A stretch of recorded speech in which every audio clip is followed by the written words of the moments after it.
नमस्कार, आप देख रहे हैं एफिडेविट लाइव। मैं हूं अधिराज। आइए अब तक की प्रमुख गतिविधियों पर डालते हैं एक नजर।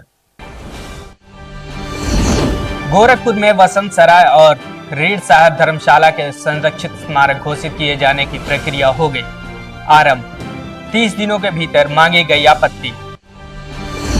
दीनदयाल उपाध्याय गोरखपुर विश्वविद्यालय में हीरक जयंती के तहत आज अयोध्या परिक्षेत्र का इतिहास, साहित्य एवं पुरातत्व के आलोक में 2 दिवसीय राष्ट्रीय संगोष्ठी का हुआ शुभारंभ।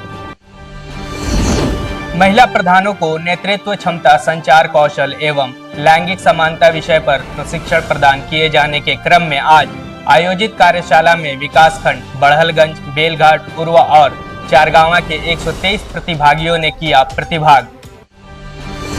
गोरखपुर के अधिवक्ताओं ने अधिवक्ता संशोधन अधिनियम 2025 के लागू किए जाने के विरोध में कार्यों से विरत रहकर विरोध स्वरूप निकाला जुलूस। समस्याओं के निराकरण की जोरदार मांग। और अब गतिविधियां विस्तार से। गोरखपुर में वसंत सराय और रीढ़ साहब धर्मशाला को संरक्षित स्मारक घोषित किए जाने की प्रक्रिया आरंभ हो गई है। इस संबंध में विगत दिनों चस्पा की गई नोटिस के क्रम में दोनों धर्मशालाओं में रह रहे लोगों से 30 दिनों के भीतर आपत्ति मांगी गई है।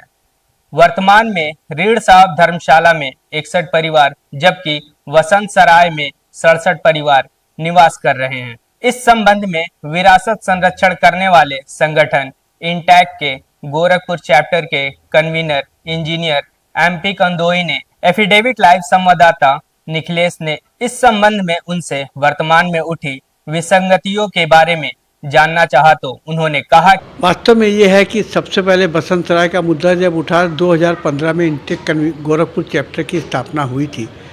उस समय हम लोगों ने जो 100 साल से ज़्यादा पुरानी भवन थी और ऐतिहासिक वस्तु था, उसमें हम लोगों ने उनकी सबकी लिस्टिंग की थी और उसमें कुछ आइटम को नगर निगम को संरक्षित करने से भेजा था, जिसमें कि मुख्य रूप से बसंत सराय, रीढ़ साहब की धर्मशाला और एक खाकी बाबा का स्थल, इसे 37 स्थल हमने भेजा था और नगर निगम से अपेक्षा की थी कि अगर वो उचित समझे तो इसको सुरक्षित क्षेत्र घोषित कर दे। उसी के क्रम में कार्रवाई हुई है।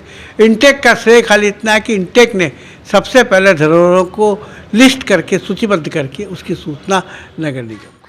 हालांकि शासन द्वारा जारी सूचनाओं के क्रम में रीढ़ साहब धर्मशाला में रह रहे लोगों में मायूसी का माहौल है, जबकि यहाँ तीसरी चौथी पीढ़ी निवास करती चली आ रही है।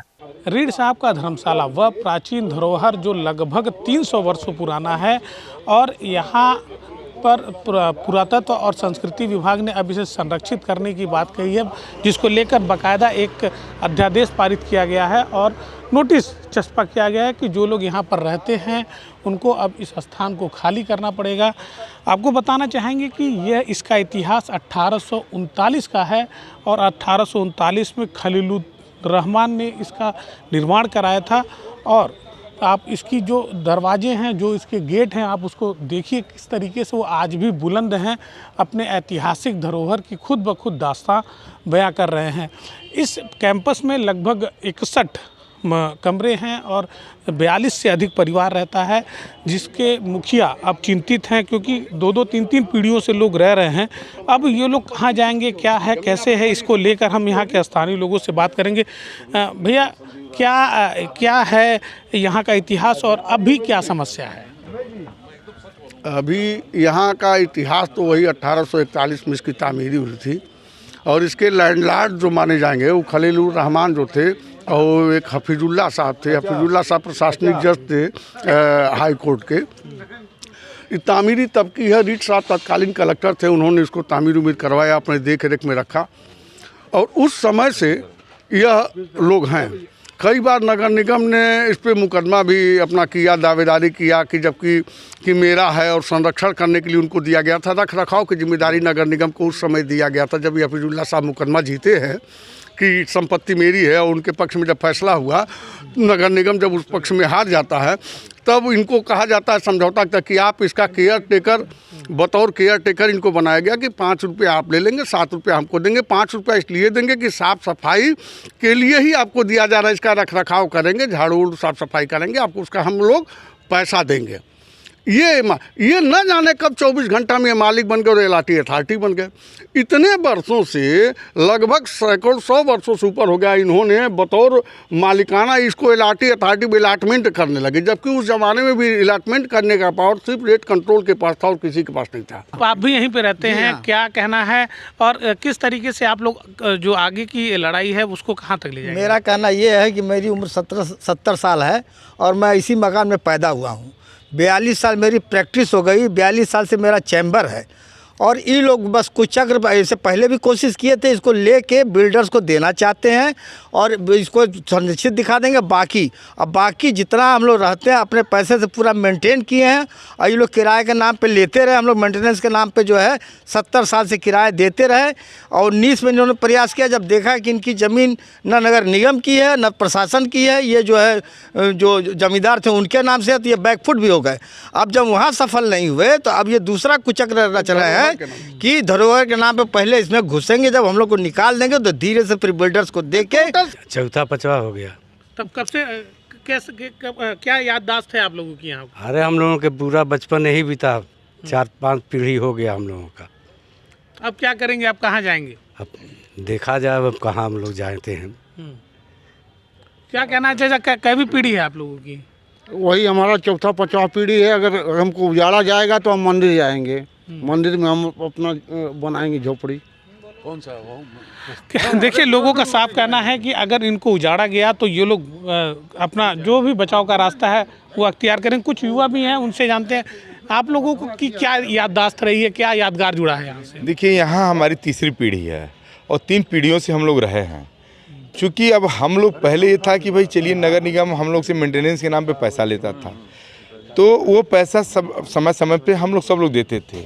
फिलहाल मेंटेनेंस तो कभी नगर निगम ने किया नहीं। जो यहाँ लोग रहे उन्होंने इसको संरक्षित करने का काम किया और आज देख रहे हैं बिल्डिंग जैसी है, इसमें इस यहाँ के रहने वाले लोगों का ही बड़ा योगदान है। और आज जो ये आ रहे हैं संरक्षण के नाम पे, इस बीच 2019 में भी ये लोग आए और यहाँ पे कहा खाली कर दो। जब इसकी ज़मीन की नवैयत देखी गई तो ये ज़मींदारी में थी और पता चला कि ये ज़मींदार के 12 रुपये के खुद नगर निगम किराएदार रहा है और वो उल्टा किराएदार, यानी ये खुद किराएदार तो ये कहीं कानून में नहीं है। और इस तरह से ये लोग गलत तरीके से किराएदार के, एक तो इन्होंने फ्रॉड किया, दूसरा मेंटेनेंस का नाम पे जो पैसा लिया। ये समस्या है यहाँ के स्थानीय लोगों की, जो रीड साहब के इस धर्मशाला में लगभग तीसरी चौथी पीढ़ी से रह रहे हैं और अब इसे सरकार ने संरक्षित करने की बात कही है। संरक्षण के नाम पर अब यहाँ पे जो 42-43 परिवार हैं उन्हें निकालने की बात कही जा रही है, उन्हें हटाने की बात कही जा रही है। अब आगे की क्या रणनीति होगी फिलहाल ये तो आने वाला वक्त ही बताएगा, लेकिन यहाँ के लोगों की परेशानी और समस्याओं को भी एक बार जरूर सुनना और समझना होगा। एफिडेविट लाइव के लिए गोरखपुर से निखिलेश प्रताप से। दीनदयाल उपाध्याय गोरखपुर विश्वविद्यालय में हीरक जयंती के तहत आज अयोध्या परिक्षेत्र का इतिहास, साहित्य एवं पुरातत्व के आलोक में 2 दिवसीय राष्ट्रीय संगोष्ठी आयोजन किया गया। संगोष्ठी में डॉक्टर कन्हैया सिंह की पुस्तक प्राचीन भारतीय मुद्राओं पर अभिव्यंजित धार्मिक प्रतीक और शिवम कुमार मिश्र की पुस्तक वैष्णव आगामों में वैष्णवी भक्ति के विविध आयाम का लोकार्पण कुलपति प्रोफेसर पूनम टंडन ने किया। इस अवसर पर अयोध्या अध्ययन केंद्र के निदेशक प्रोफेसर राजवंत राव ने अपने उद्बोधन में कहा कि अयोध्या से संबंधित एक अध्ययन केंद्र का होना समय की आवश्यकता है। अयोध्या अध्ययन केंद्र के प्रवर्तन प्रोफेसर प्रशांत जी जो लखनऊ विश्वविद्यालय से आए हैं, उनके विषय में भी सारी जो उनकी एकेडमिक उपलब्धियां हैं उनको बताया। लेकिन प्रशांत जी एक से आचार्य, वो एक कुल परंपरा जिनके साथ सैकड़ों विद्यार्थी जुड़े हुए, वेद गुरुकुल नामक एक संस्था चलाते हैं और जिससे 100 से अधिक विद्यार्थी उनसे जुड़े हुए हैं और स्वयं हमारा विभाग के भी आने से अधिक लोग उससे जुड़े हुए हैं समय पर। बालकों के हित संवर्धन को लेकर एसजेपीयू और एंटी ह्यूमन ट्रैफिकिंग यूनिट द्वारा किए जा रहे कार्यों की समीक्षा और समन्वय मासिक बैठक में बच्चों द्वारा भिक्षाटन की प्रवृत्तियों पर अंकुश लगाए जाने की आवश्यकता जताई गई। एसपी क्राइम सुधीर जायसवाल ने बैठक को संबोधित करते हुए विभिन्न प्रसंगों की समीक्षाएं की और इस संबंध में सभी हितधारकों को सजग रहने की आवश्यकता पर बल दिया। मुकदमा आपके लिखा गया था, ऐसी सूचना हमारे उसी में नहीं प्राप्त हुई। नाबालिग लिख सकते हैं, कोई सुविधा नहीं, आप हमें भेज दीजिए, ठीक है। जब प्रकरण आया आप भेज दीजिए, एक महीने के प्रैक्टिस में सब अभ्यस्त हो जाएंगे। महिला प्रधानों को नेतृत्व क्षमता, संचार कौशल एवं लैंगिक समानता विषय पर प्रशिक्षण प्रदान किए जाने के क्रम में आज गोरखपुर में कार्यशाला का आयोजन किया गया। कार्यशाला में विकासखंड बड़हलगंज, बेलघाट, उरवा और चारगांवा के 123 प्रतिभागियों ने भाग लिया। प्रतिभागी विश्वनाथ पाठक और कल्पना ने प्रशिक्षण के संबंध में बताया कि यह कार्यशाला निश्चित ही महिलाओं के नेतृत्व क्षमता में विकास की दृष्टि से महत्वपूर्ण होगी। विकास खंडों से बुलाए गए हैं, सभी महिला प्रधान हमारी बुलाई गई हैं और ये हमारे मंडलीय उपनिदेशक पंचायत श्री हिमांशु शेखर ठाकुर जी के कुशल नेतृत्व में ये प्रशिक्षण आरंभ कराया गया है और ये महिलाओं के नेतृत्व क्षमता, संचार कौशल एवं लैंगिक समानता पे इस पूरे प्रशिक्षण को कराया जा रहा है ताकि हमारी महिला प्रधान आगे निकले और अपने कार्यों एवं दायित्वों को समझें और अच्छे से अपने ग्राम पंचायत को बेहतर ग्राम पंचायत के रूप में लेके आए, मॉडल ग्राम पंचायत बनाए। और अभी आप देख रहे हैं कि महिला ग्राम प्रधान नहीं ज़्यादा निकल पा रही हैं, तो इस प्रशिक्षण के माध्यम से ये पूरा कोशिश किया जा रहा है कि वो आएंगी और अपने कार्य दायित्वों को समझेंगी और अच्छे से उसका निर्वहन करेंगी। महाकुंभ में यात्रियों की बढ़ती भीड़ को देखते हुए रोडवेज द्वारा 150 से 200 बसों के संचालन की व्यवस्था की गई है। परिवहन निगम के क्षेत्रीय प्रबंधक लव कुमार ने बताया कि पहले से ही 390 बसें चल रही हैं। रोडवेज की हम लोग की तैयारियां पहले से ही चल रही हैं और लगातार हम लोग बसें प्रयागराज के लिए रवाना कर रहे हैं और यात्रियों का जो है डेली मूवमेंट बना हुआ है और उम्मीद है कि अभी सैटरडे संडे और उसके बाद शिवरात्रि तक ये जो लोगों को जाने का क्रम है वो जारी रहेगा और हो सकता है कि इसमें वीकेंड्स और आगे बढ़े भी। उसको लेके हम लोग की जो है पूरी तैयारी हम लोगों ने की है और अपने परिक्षेत्र में हर बस स्टेशन से हम लोग ने शेड्यूल कर रखी है बसें, लगभग 200 बसेस डेली हम लोगों ने शेड्यूल कर रखी हैं। गोरखपुर के अधिवक्ताओं ने अधिवक्ता संशोधन अधिनियम 2025 के लागू किए जाने के विरोध में कार्यों से विरत रहकर विरोध स्वरूप जुलूस निकालकर अंबेडकर चौराहे पर अपनी समस्याओं के निराकरण की जोरदार मांग की।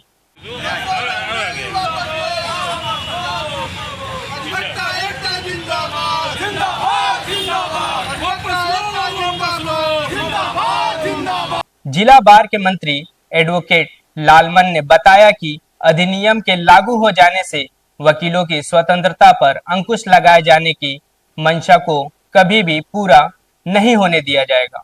यह भारत सरकार जो है एक काला कानून ला रही है अधिवक्ताओं के खिलाफ। यह संविधान के विरोधी है, सरकार विरोधी है जो कानून ला रहा है।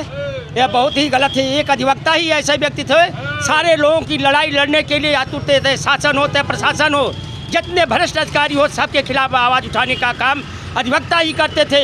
लेकिन यह सरकार, केंद्र सरकार जो तानाशाही सरकार है, वह अधिवक्ताओं के हितों पर कुठाराघात फैला रही है। संविधान के अनुसार जो है आर्टिकल 19 में 21 में सारे लोगों का अधिकार है कि स्वतंत्रता का अधिकार होता है। यह स्वतंत्रता के अधिकार को जो है कुचल रही है। यह अंग्रेजी हुकूमत से ही खराब है जो अधिवक्ताओं के हितों को कुठाराघात पहुँचाया जा रहा है। संविधान हमको व्यवस्था दिया है आर्टिकल 21 और आर्टिकल 19 में कि अपनी बात कह सकते हैं। अधिवक्ता अधिकारी जो भ्रष्टाचार है उसके खिलाफ हम जो हड़ताल भी कर सकते हैं, धरना भी कर सकते हैं, प्रदर्शन भी कर सकते हैं। लेकिन यह सरकार, गूंगी बहरी सरकार, पूरे लोकतंत्र पर कब्जा कर लिया है। यह भी एक अधिवक्ता संघ को भी अपना कब्जा करने चाह रही है। आज आप लोगों ने क्या किया? हम लोगों ने आज इसका घोर विरोध किया है और प्रदर्शन करेंगे। आगे भी इसकी लड़ाई चलता रहेगा और न्याय कार्य से हम लोग विरत हैं। आगामी 23 फरवरी को विंध्यवासिनी पार्क में फूलों की प्रदर्शनी का आयोजन किया जा रहा है। यह आयोजन rotary club Gorakhpur, environmental action group, intact Gorakhpur और विंध्यवासिनी पार्क के संयुक्त तत्वावधान में आयोजित किया जा रहा है।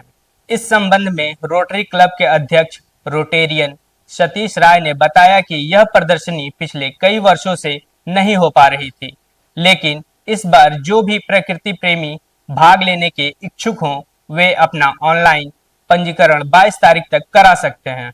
फूलों की प्रदर्शनी प्रकृति प्रेमियों के लिए आयोजित की जाती थी, लेकिन परिस्थिति बस बाद के दिनों में ये परंपरा बंद हो गई। ये एक इतनी अच्छी परंपरा थी जिसमें पूरा शहर के प्रकृति प्रेमी आते थे, फूल पौधे बागवानी को देखते थे और अपनी जिज्ञासाएं वहाँ पे शांत करते थे। लेकिन जब से ये बंद हो गया था, लोगों के अंदर ये शुरू हो इसकी तो चाह थी, मगर कोई इनिशिएटिव नहीं ले रहा था। हम लोगों ने यानी कि रोटरी क्लब गोरखपुर ने अन्य संस्थाओं के माध्यम से, जिसमें सबसे बड़ा सहयोगी रहा विंध्यवासिनी पार्क का प्रशासन, उनके सहयोग से हम लोगों ने पुनः इस परंपरा को पुनर्जीवित करने का ठाना है।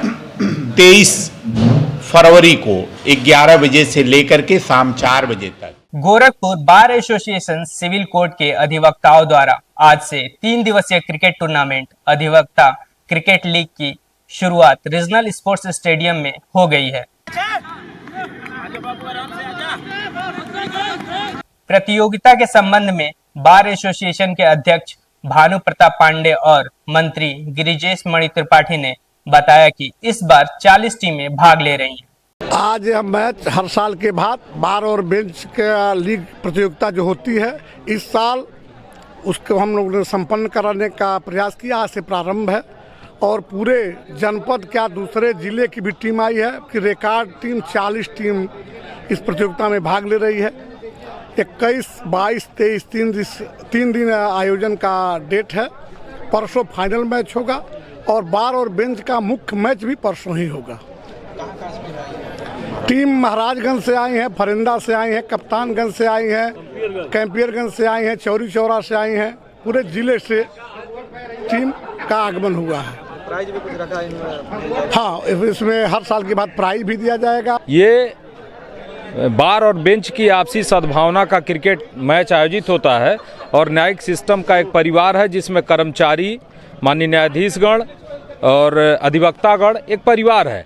इसके आपसी सौहार्द को बनाए रखने के लिए एक अच्छा संदेश समाज को जाए, इसके लिए प्रत्येक वर्ष की भांति बार एसोसिएशन सिविल कोर्ट ने यह आयोजन किया है। और जब ये प्रारंभ हुआ था आयोजन तो सिविल कोर्ट की ही टीम खेला करती थी और इसका विस्तार हुआ, कलेक्ट्रेट कचहरी की भी टीमें खेलने लगी। उसके बाद अब तो जनपद की टीमें, टैक्स एसोसिएशन और जनपद के बाहर की महाराजगंज की 2 टीमें खेल रही हैं। पिछले दिनों जिला कारागार में कैदियों के लिए त्रिवेणी संगम से आए पवित्र जल का वितरण कर कैदियों को स्नान कराया गया।